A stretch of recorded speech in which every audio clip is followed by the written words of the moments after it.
Welcome to the Big Life Podcast, where dreams aren't just imagined, they're built brick by brick, belief by belief. Hosted by Neal Oates Jr. and Robin Lewis, this show is your invitation to discover your amazing capabilities, invest in your growth, and unleash your potential in ways you've only dreamed of.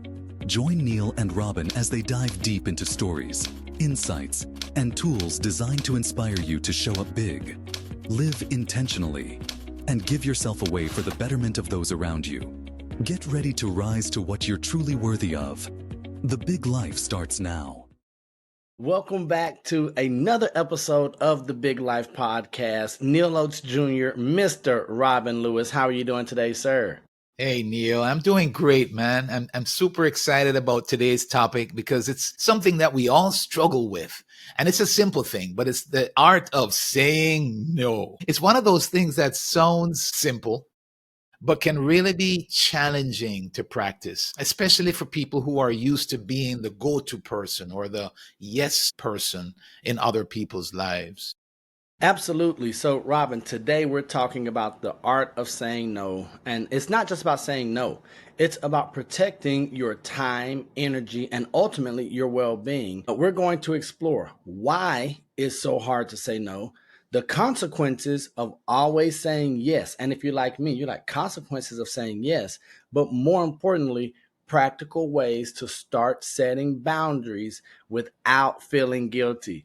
So this is going to be a good one for me as the host, but also as a listener. So we're going to go ahead and dive in. And the first place, I believe, for us to start is at the beginning, as Jim Rohn would often say. So let's start, Robin, by talking about why it's so difficult for us to say no. What do you think, or why do you think people, including myself, and I'm going to assume that you might fall in here with us, why do you think that we struggle with just saying that little two-letter word?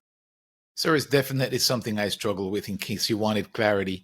I think it's because we don't want to disappoint others. I think we want to be helpful.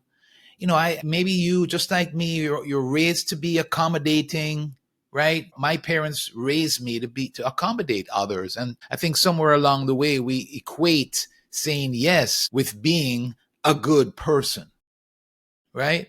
Plus, there's that fear of conflict, of being perceived as maybe being selfish, right? What do you think, Neal? What about you?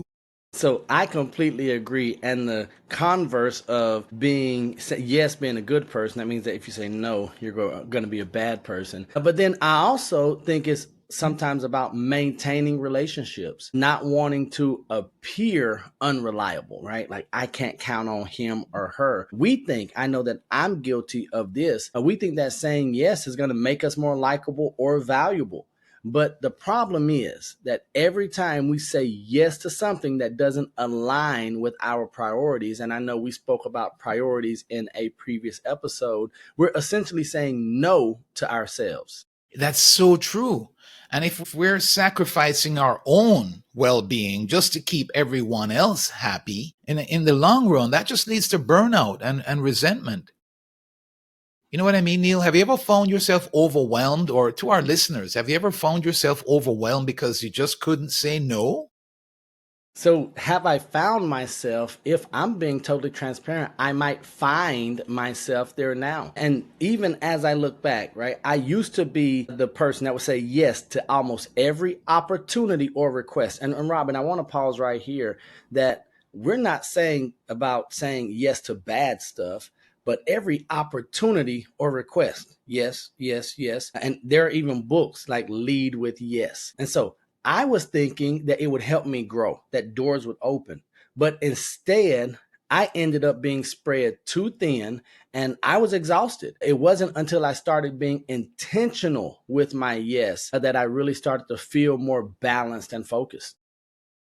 So I'm with you. And let's talk about the flip side. What happens when we keep saying yes to everything, right? One of the biggest consequences is that we get burned out. We end up overcommitted and under delivering. We're not doing the best that we can do. And it just adds up to being more stressful in our life as well. So that's the flip side. And you're absolutely correct there. And not only does it lead to burnout, but then it dilutes our effectiveness. We just aren't as good. We aren't delivering that level or that standard of excellence or service or product. And when we can't give our best effort, then we feel that everywhere. Our energy is scattered across too many commitments. And so I know that I have been overcommitted at times. And as a result of being overcommitted, I start feeling resentful, even if I don't mean to. And it's not because they're bad people, and it's not even their fault. I shouldn't have said yes. And here's what happens, Robin and an audience. Oftentimes, that resentment can hurt relationships, and we're talking personally and professionally. That's so true. And so it's a simple thing, but I think as we consider the repercussions, it's alarming actually. And so we are touching on something that we can really take a hold of. One of the things that it does too, Neil, is that it's a productivity killer, man. When we're constantly juggling tasks that don't really align with our goals, we lose focus on the things that actually matter. And so we're busy. Have you ever found yourself there being busy, but not really being productive? There's a big difference between busy and productive. Have you ever gotten to the end of the day and had a busy day, but then you wondered, oh my goodness, what did I get accomplished today? You know Of course, I've been there, right? And I think that if we're being honest, and that's the question, right? And so here's what I want to throw out there, and here's how we know we are there, Robin. It's that feeling of being busy all the time, but not making progress, where we look up and our list is longer at the end of the day. Or we come back and we say, man, we're exhausted, but what did we really accomplish? And the truth is that saying yes to everything can actually hinder our growth because we often don't have the mental space or energy to invest in our own priorities. And Robin, before we go any further, I just know that if our audience is listening to this podcast, they are not lazy people. They are not people who are looking for shortcuts. They want to be helpful. They want to be good people. They want to add value. But as you alluded to earlier, we often put ourselves on the back burner at the expense of making others or positioning them and their well being. Yes. And there's so many things too that I'm glad for the pause, Neil, because there are other things that can get in the way too, not just other people. I think I can tell you, for example, watching tennis, watching sports, watching basketball. Sometimes I need to say no to that because that gets in the way. Sometimes, the basketball games can go on till late at night. And if I don't say no, then what ends up happening is that I don't get enough sleep.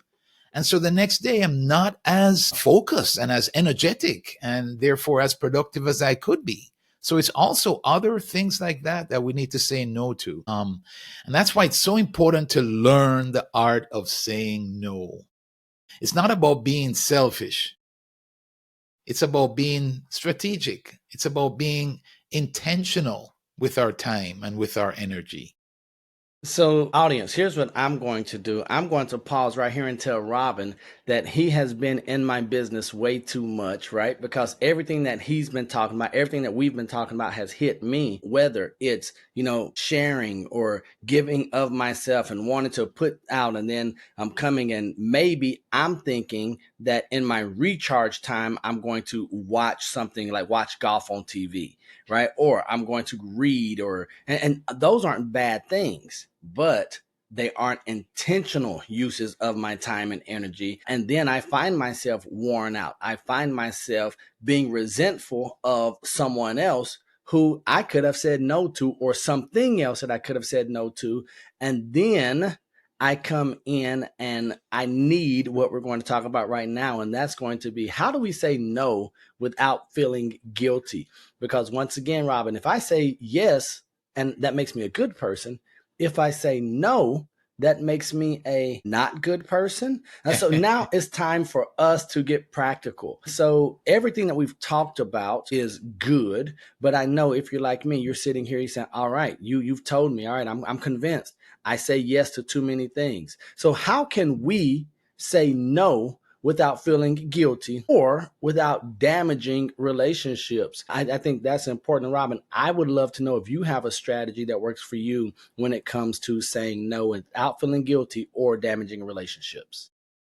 Yes, sir. I want to share two, actually. One from the vantage point of the person. So for me, with the person, it's about being honest, but being respectful at the same time. So it's saying something like, hey, I really appreciate you thinking of me, but I can't commit to this right now.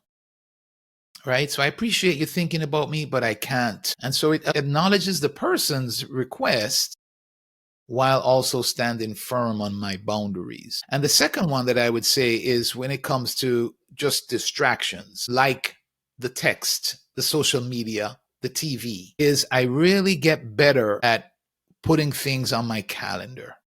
So the boundaries for me is when I can put them on my calendar. So the less white space I have in my calendar is the more intentional I can be, and the easier it is for me to say no to the distractions. So before we even continue, I love that part because I've had to protect myself from myself. And so I've had to build in systems and processes to mitigate the harm, the damage that my head and my heart do, right? And so the systems will protect myself. So Robin, I am a notorious scheduler where I will say yes. Hey, Neal, can you? Yes. And I'm like, oh, I've double booked. Now what do I do? Well, I guess since I told them yes, I need to cancel what I was going to do for myself or something else.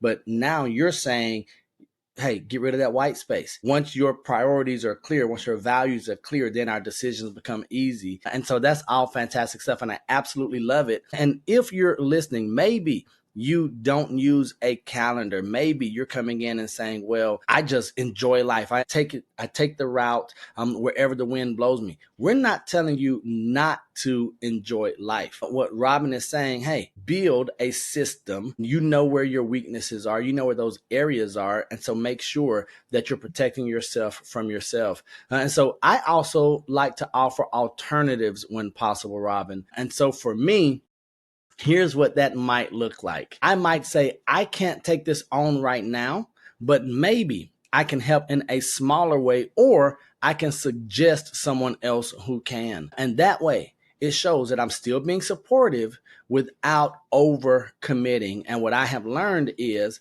that the other individual, the other party, they often appreciate that a lot. I like that. Definitely, I can see that. I would appreciate that response from somebody, for example. Another thing that I started do sometimes is to not respond right away, take a pause before responding. And so instead of immediately saying yes, I'll say to them, well, let me think about it. Let me check it out. Let me look at it, and then I'll get back to you. And so that way it gives me the opportunity to really consider, whether this aligns with my priorities. Is this something that I really am going to be able to take on without jeopardizing, where my focus is and what I'm trying to get accomplished?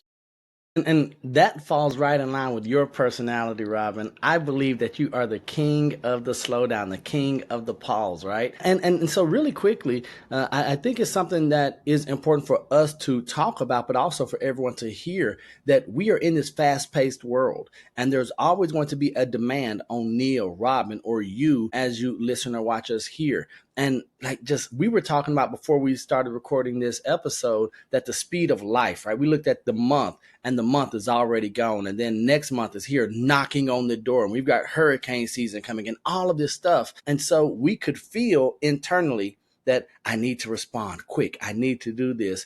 But taking that pause is crucial. It prevents me from making a snap decision that I will regret later. And honestly, once you start practicing saying no in a thoughtful way, in a respectful way, as you mentioned, it gets easier over time. Yes. And not only that, not only does it get easier, but I think we also start to feel more empowered, right? Because we are taking control of our life. We're so that I feel good when I do that, instead of just reacting to everyone else's demands, which I could very easily do. And quite honestly, I have suffered from doing that for a lot of my life. But being able to take control has empowered me. Have you ever felt that shift since you started setting those boundaries?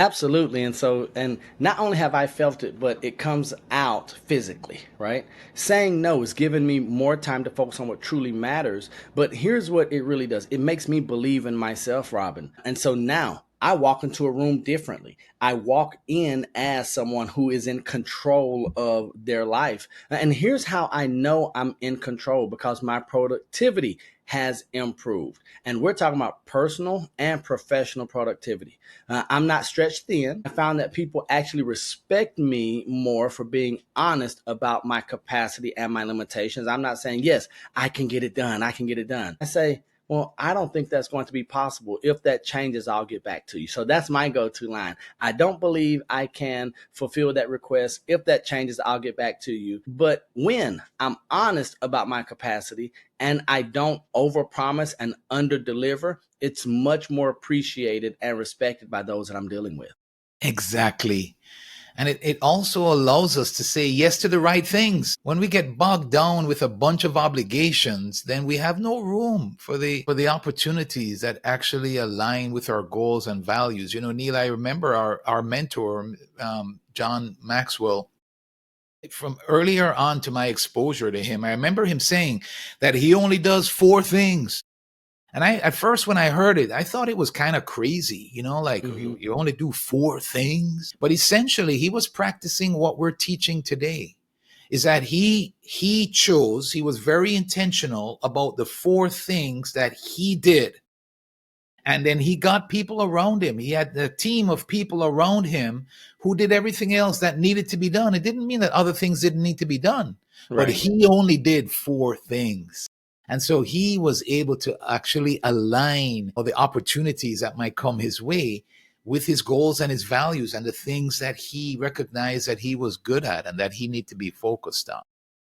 So all of this theory has been good, but now we're going to dive in and we're going to give our listeners some real world examples. What's a recent situation where you, Mr. Robin Lewis, had to say no and hopefully you did it without feeling guilty?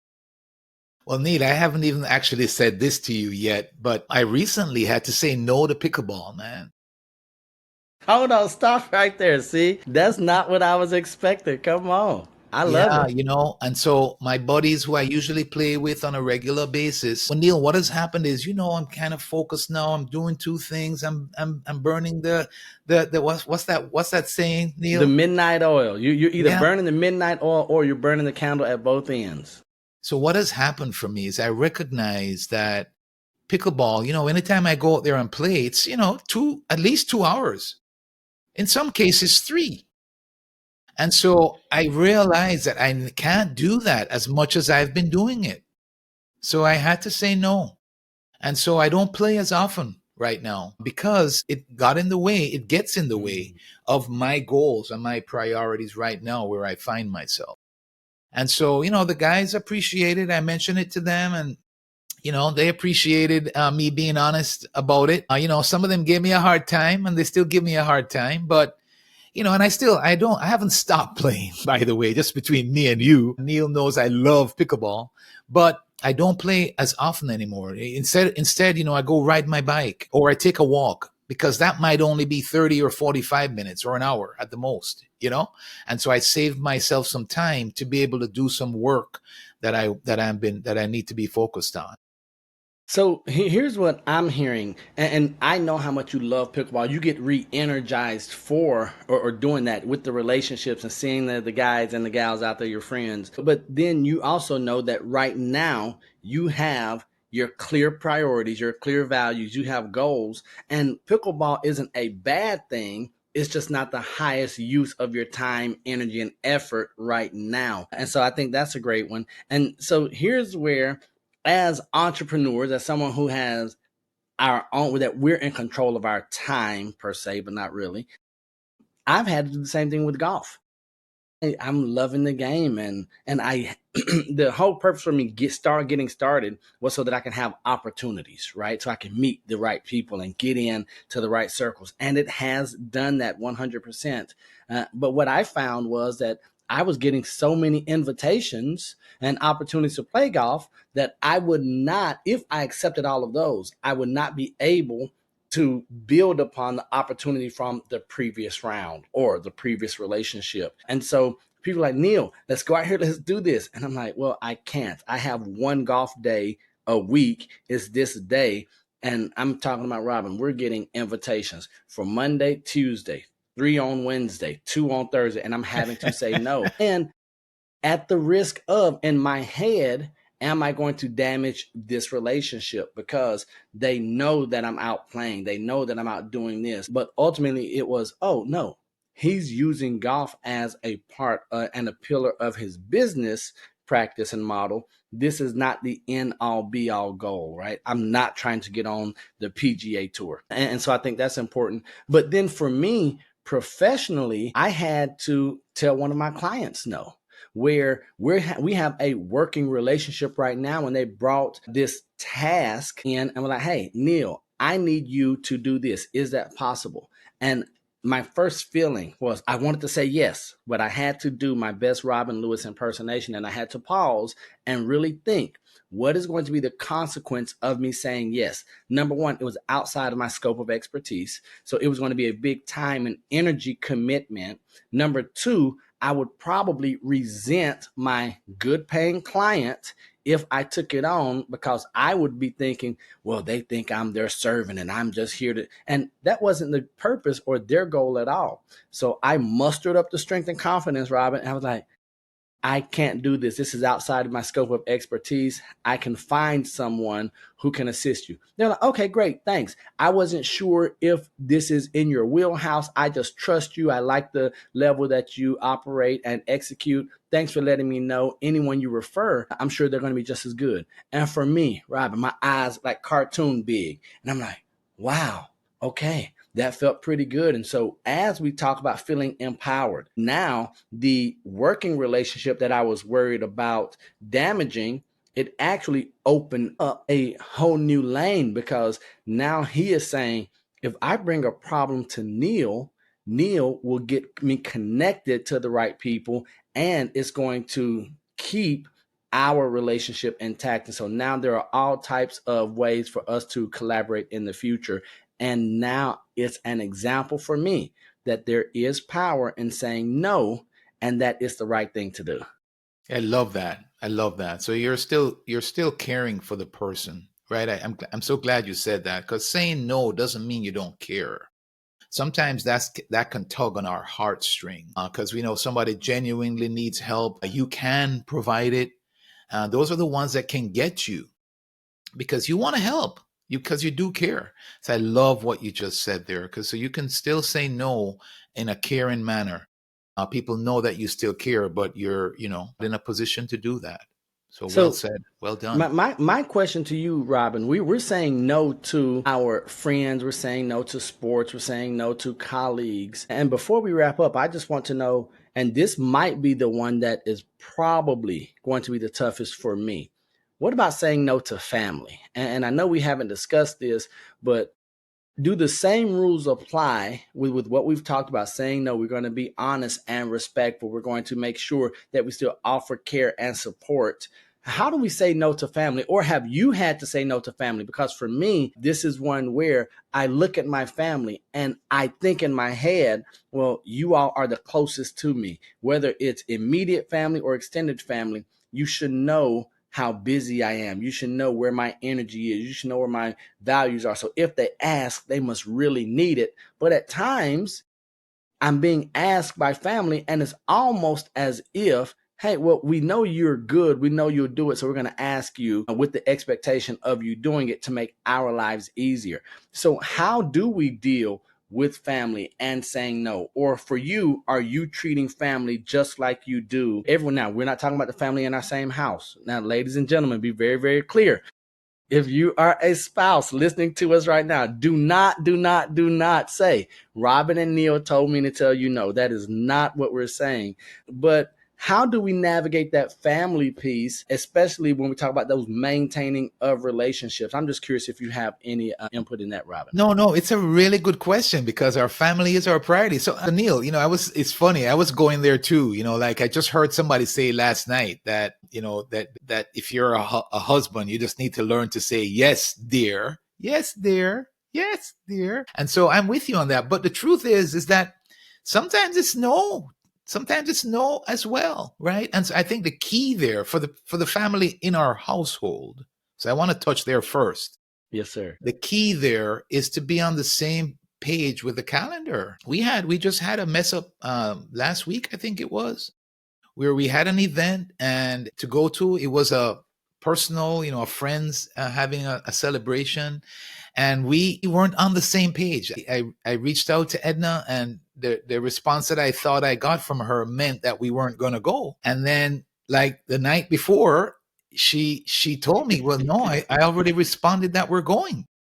And so it caused a little bit of a because I had some things scheduled, and so I kind of had to make some changes there. So I think the key there for even husband and wife is to be on the same page. The more that we can make each other aware of what's on the calendar and so on, the better that's going to be. I know that you do that well, Neal, because I know you and Joanna. But I'm saying that I can get better at it, as I told you what just happened last week, number one. And then number two, our listeners can also consider that.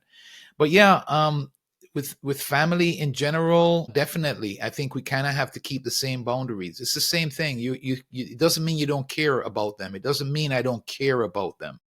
But I have to also make sure that I'm applying what we're talking about today, even with my family. And so I think that's an important thing for us to remember as we wrap up. And you've said it numerous times, and I hope that our listeners have let that sink into their heart. That when you say no, it doesn't mean you're selfish. It doesn't mean you don't care. It doesn't mean that you are a bad person. Ladies and gentlemen, hear us. That we know. I mean, because our cultures have told both Robin and ourselves, if you say yes, you're a good person. So on the other side, if yes is good, no is bad. That is not what it means, right? So when we say no, it makes us strategic. It helps us do what our goal is in life, protect our time, energy, and ultimately our well-being. And I don't think that's something that we stress enough or we're aware of enough, that our own personal well-being, because once we do that with our time, energy, and our well-being, we get to show up fully on things that truly matter. And that's where, Robin, we look at those priorities and we say, we have two things in our season right now, and pickleball or golf is not one of those two things. Right answer. That's right. And I think practicing saying no in a way that respects both our boundaries as well as the other person is right where it needs to be. It takes some practice, but it's one of the most powerful skills that you can develop. So, we always have a to-do list. So we should also have a not do list or a saying no list. And that's going to lead us right into the challenge for this episode, or the ask, or our assignment. And I'm going to be the first one to put my name on this list as signing up to do this. But I want us, and I'm thinking about this even as I was preparing for this episode, to think about what area, just one area of our lives where we've been saying yes too often, right? Where we are the yes man or the yes woman. And then we, this week, want to practice saying no, but we want to say no with kindness and with confidence, right? So we can't say no, right? So we want to be kind, but we also want to be confident in our saying no. So just think about one area where we say yes too much, and we're going to practice saying no with kindness and confidence. And ladies and gentlemen, if I dare say so, it's probably going to be an area for our listeners here where you are doing good work, where you're helping people, right? And we might just be overextending ourselves. But I believe that you and I believe that as the good people who want to live the big life, I believe that we've got this, that we can do that we can say no with kindness and confidence. Right answer. I think it's a great challenge, a great way to kind of end our show today. And remember, folks, it's okay to put yourself first sometimes. It's okay to protect your time, and it's okay to protect your energy. It's the only way, actually, that you're going to live your big life. It's the only way. We have to be intentional. And we appreciate you being with us here today. We hope that we have added value to you as you develop this art of saying no. And look forward to seeing you again on the next episode. Yes, so you all can say no to a lot of things. Say no to the right things, but say yes to the Big Life podcast. Make sure Come you on now. subscribe, make sure you share this with friends, and comment. We want to hear where your struggles are saying no or your victories in what you said no to this week. And we want to say to you, as we always do in closing, that we love you. God loves you, and there's nothing you can do about it. And until the next time you see us or we see you, we're right there with you. Right Peace. there with you.